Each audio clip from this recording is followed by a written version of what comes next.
என் அன்பு சகோதர சகோதரிகளே, ஆண்டவராகிய இயேசு கிறிஸ்துவின் நாமத்தில் என் அன்பின் வாழ்த்துக்களை உங்களோடு தெரியப்படுத்திக் கொள்கிறேன். கர்த்தர் உங்கள் ஒவ்வொருவரையும் ஆசீர்வதிப்பாராக. இந்த அருமையான நாளிலே இன்றைய முத்து என்னும் இந்த பகுதியிலே ஆண்டவராகிய இயேசு கிறிஸ்துவினுடைய சீஷன் என்ற அந்த தலைப்பிலே நாம் தொடர்ந்து தியானித்து வருகிறோம். பல நாட்களாக சீஷன் இன்றைய திருச்சபையினுடைய தேவை என்ற அந்த ஒரு நோக்கத்தோடு கூட நாம் பலவிதமான பிரசங்கங்களை, செய்திகளை நாம் கேட்டுக்கொண்டே வருகிறோம். எனக்கு பிரியமான தேவனுடைய பிள்ளைகளே, சீஷன் என்ற அந்த டிசைபிள் என்ற அந்த வார்த்தையினுடைய அந்த விரிவாக்கத்தை குறித்து நாம் கடந்த நாட்களில் பார்த்தோம். ஆண்டவராகிய இயேசுவை சந்தித்து சில சீஷர்களை குறித்து நாம் பார்த்தோம். இப்பொழுதும் ஆண்டவராகிய இயேசு கிறிஸ்துவுக்கு அநேக சீஷர்கள் இருந்தார்கள். வேதம் சொல்லுகிறது, லூக்கா 10ஆம் அதிகாரத்தின் முதல் வசனத்திலே இயேசு வேறு அநேக சீஷர்களையும் அவர் தெரிந்தெடுத்தார் என்று வாசிக்கிறோம். ஏற்கனவே 12 சீஷர்களை தெரிந்தெடுத்தார். அது மாத்திரமல்ல, வேறு 70 சீஷர்களை தெரிந்தெடுத்தார். 82 சீஷர்கள். இந்த 82 சீஷர்களிலே அத்தனை பேரும் ஆண்டவரோடு கூட இருந்தார்களா என்றால், யோவான் 6ஆம் அதிகாரத்தில் ஒருவன் என் பிதாவின் அருளை பெறாவிட்டால் என்னிடத்தில் வரமாட்டான் என்று ஆண்டவராகிய இயேசு சொன்ன உடனே அவருடைய சீஷர்கள் எல்லாரும் கடினமான உபதேசம் சொல்லிட்டு இயேசுவை விட்டு ஓடி போனார்கள் என்று வாசிக்கிறோம். நீங்கள் யோவான் 6ஆம் அதிகாரம் 66ஆம் வசனத்தில் சீஷர்கள் எல்லாரும் ஓடி போனார்கள், அவங்க அவரை விட்டு பின்வாங்கி போனாங்கன்னு சொல்லி நம்ம வாசிக்கிறோம். அருமையான கர்த்தருடைய பிள்ளைகளே, அந்த 12 சீஷர்கள் இருந்தாங்களே, அவங்களாவது ஆண்டவரோடு கூட கடைசி வரைக்கும் இருந்தாங்களா அப்படின்னு பார்த்தீங்கன்னா, இயேசு கிறிஸ்து அங்கே கெத்செமனே தோட்டத்திற்கு போகும்போது 3 பேரை தான் அழைத்து சென்றார். மாத்திரமல்ல, இயேசுவோடு கூட இருந்த உண்டு உறங்கி வாழ்ந்த அந்த யூதாஸ் காரியோத் இயேசு கிறிஸ்துவை காட்டி கொடுத்து விட்டான். பாருங்க, அந்த 12 11 ஆகி 11 3 ஆகி வேதம் சொல்லுகிறது, இந்த நாளிலும் மத்தேயு 26:56 வசனத்தை வாசிக்கிறேன். ஆகிலும் தீர்க்கதரிசிகள் எழுதியிருக்கிற வசனங்கள் நிறைவேறும்படி இவைகளெல்லாம் சம்பவிக்கிறது என்றார். அப்பொழுது சீஷர்கள் எல்லாரும் அவரை விட்டு ஓடி போனார்கள். சீஷர்கள் எல்லாரும் அவரை விட்டு ஓடி போனார்கள். இங்கே நான் இந்த சீஷர்களுக்கு ஒரு பெயர் வைக்க விரும்புகிறேன். பின்மாற்றத்தின் சீஷர்கள், பின்மாற்றம் அடைந்த சீஷர்கள். பல நேரங்களில் இயேசுவுக்காக ஓடணும்னு ஆசைப்படுறோம், இயேசுவுக்காக வாழணும்னு ஆசைப்படுறோம். இயேசு கிறிஸ்து என் வாழ்க்கையில் அவர் எப்போதும் கூட இருக்கணும், கடைசி வரைக்கும் நான் வாழணும்னு தீர்மானிக்கிறோம். ஜனவரி 1ஆம் தேதி ஆச்சுன்னா பல தீர்மானங்களை எடுக்கிறோம். கம்யூனியன் எடுக்கிறதுக்கு முன்னால் தீர்மானங்கள் எடுக்கிறோம். பல நேரங்களில் ஊழியம் செய்யும்போது தீர்மானங்கள் எடுக்கிறோம். சபையில் போய் பிரசங்கம் கேட்கும்போது தீர்மானம் எடுக்கிறோம். நல்லது. ஒரு சீஷன் ஒவ்வொரு நாளும் தீர்மானம் எடுப்பதில் எந்த தவறும் இல்லை. ஆனால் அந்த சீஷன் தீர்மானத்தில் எவ்வளவு உறுதியாய் நிற்கிறான் என்பது தான் முக்கியம். பாருங்க, தோமா சொல்றாரு, வாருங்கள் அவரோடு மரிக்க போவோம். நல்ல தீர்மானம்தான். ஆனால் இயேசு காட்டி கொடுக்கப்பட்ட உடனே, இயேசு கைது செய்யப்பட்ட உடனே எல்லாரும் ஓடி போனார்கள். சீஷர்களும் ஓடி போனாங்க. கேட்டுக்கொண்டிருக்கிற அன்பு சகோதர சகோதரிகளே, நீங்கள் ஒருவேளை இயேசுவை விட்டு ஓடி போகிற சீஷரா அல்லது இயேசுவையே பின்பற்றி வருகிற சீஷர்களா?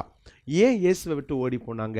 இயேசுவை விட்டு ஓடி போகிறதற்கு என்ன காரணம்? நீங்கள் பார்த்தீங்கன்னா அதில் சில காரியத்தை உங்கள் கூட நான் பகிர்ந்து கொள்கிறேன். முதலாவதாக, ஆண்டவரை விட்டு அவர்கள் ஓடி போனதற்கு முதல் காரணம் அவர்களுக்குள்ள வந்த அந்த அர்ப்பணிப்பில்லாத அனுபவம். ஒரு அர்ப்பணிப்பில்லாத ஒரு நிலை எப்போதும் ஆண்டவரை பின்தொடர வைக்காது. ஒரு சீஷன் தன் வாழ்க்கையை ஆண்டவருக்காக அர்ப்பணித்தவனாக இருப்பான் என்றால் அவன் என்ன நடந்தாலும் இயேசுவோட கூட இருப்பான். பாருங்க, சூழ்நிலை, பயங்கள், அடுத்து நம்மளை கைது பண்ணுவாங்களோ அல்லது அடுத்து நம்மளை அவங்க பிடிச்சிட்டு போயிடுவாங்களோ, இதை மாதிரி நிறைய எண்ணங்கள்.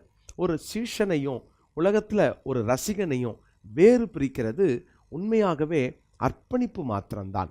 பிரியமானவர்களே, அர்ப்பணிப்பு இருக்குமானால் என்ன நடந்தாலும் நான் இருப்பேன் அப்படின்னு சொல்லி கூடவே அங்கே ஆண்டவரோடவே கடைசி மூச்சு வரை கூட இருப்பாங்க.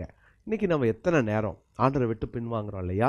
இங்கே எபிரேயர்கள் நிருபத்தில் 10ஆம் அதிகாரம் 38ஆம் வசனத்தை வாசிக்கும்போது, விசுவாசத்தினால் நீதிமான் பிழைப்பான், பின்வாங்கி போவானானால் அவன் மேல் என் ஆத்துமா பிரியமாயிருக்காது என்று ஆண்டவராகிய கர்த்தர் சொல்லுகிறார். விசுவாசத்தினால் நீதிமான் பிழைப்பான், ஆனால் அவன் பின்மாற்றம் அடையும் போது அவன் மேல் என் ஆத்துமா பிரியமாயிராது. காரணம் என்ன? பின்மாற்றம் ஆண்டவர் விட்டு நம்மை தூரப்படுத்துகிறது.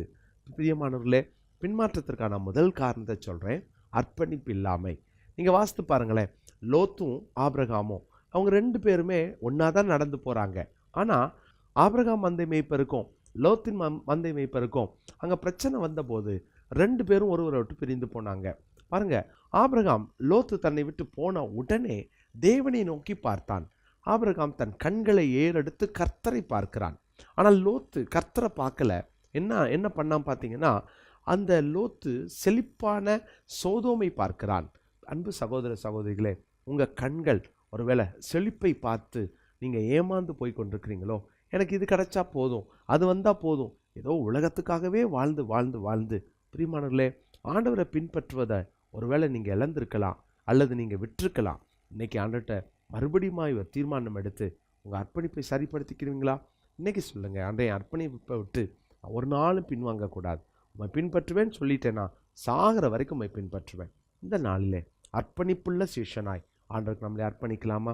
ஜெபம் பண்ணலாம். தகப்பனே, நாங்கள் அர்ப்பணிப்போடு உம்மை பின்பற்றி எங்களுக்கு உதவி செய்யும்.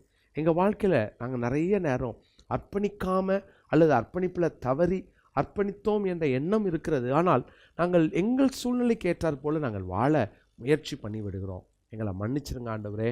நாங்கள் அர்ப்பணிப்பில் கடைசி வரை நிற்க, அர்ப்பணிப்பை காத்து கொள்ள எங்களுக்கு கிருபை தாரும். தொடர்ந்து இந்த செய்தியை கேட்கிற ஒவ்வொரு வாழ்க்கையிலும் தேவரீர் நம்முடைய பிள்ளைகளுக்கு துணையாயிருந்து ஆண்டவரே அர்ப்பணிப்பிலே உறுதியாக இருக்க வேண்டிய கிருபைகளை கட்டளையிடும். தொடர்ந்து நடத்தும், ஆசீர்வதியும். இயேசு கிறிஸ்துவின் நாமத்தில் ஜெபிக்கிறோம் நல்ல பிதாவே, ஆமென். பிரியமானவர்களே, அர்ப்பணிப்பை காத்துக்கொள்ளுங்க. அர்ப்பணிப்பை மறுபடியும் நீங்கள் புதுப்பித்து கொள்ளுங்க. நாளைக்கு இன்னொரு செய்தியில் உங்களை சந்திக்கிறேன். God bless you. அன்பு சகோதர சகோதரிகளே, ஆண்டவராகிய இயேசு கிறிஸ்துவின் நாமத்தில் என் அன்பின் வாழ்த்துக்கள்.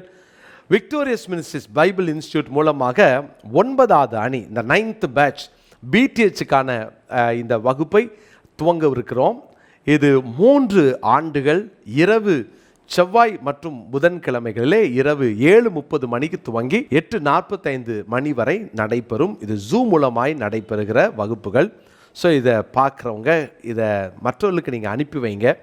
இது அநேகர் இதன் மூலமாய் பயன்பெற்று கர்த்தருடைய கிருபையினாலே 8 அணியினர் இதில் படித்து, சிலர் படித்து முடித்து பட்டம் பெற்றிருக்கிறாங்க.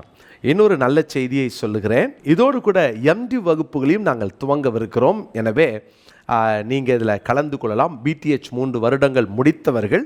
இது 2 வருஷ கோர்ஸ் தான். இது திங்கட்கிழமை இரவும் வியாழக்கிழமை இரவும் நடைபெறும். எனவே இதில் நீங்கள் கலந்து கொண்டு படிக்கலாம். கர்த்தருடைய பிள்ளைகளை தரமான நீண்ட அனுபவம் உள்ள நல்ல ஆசிரியர்களை கொண்டு நாங்கள் நடத்தி வருகிறோம். தவறாமல் இதில் கலந்து கொள்ளுங்க.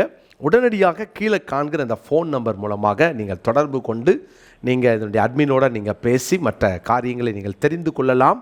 கர்த்தருடைய பிள்ளைகளே, கர்த்தருக்கு சித்தமானால் ஆகஸ்ட் மாதம் முதல் வாரத்திலேயே கிளாஸஸ் நாங்கள் ஆரம்பிச்சிருவோம். அதனால் நீங்கள் உடனடியாக கலந்து கொள்வதற்கு உங்களை நான் உற்சாகப்படுத்துகிறேன்.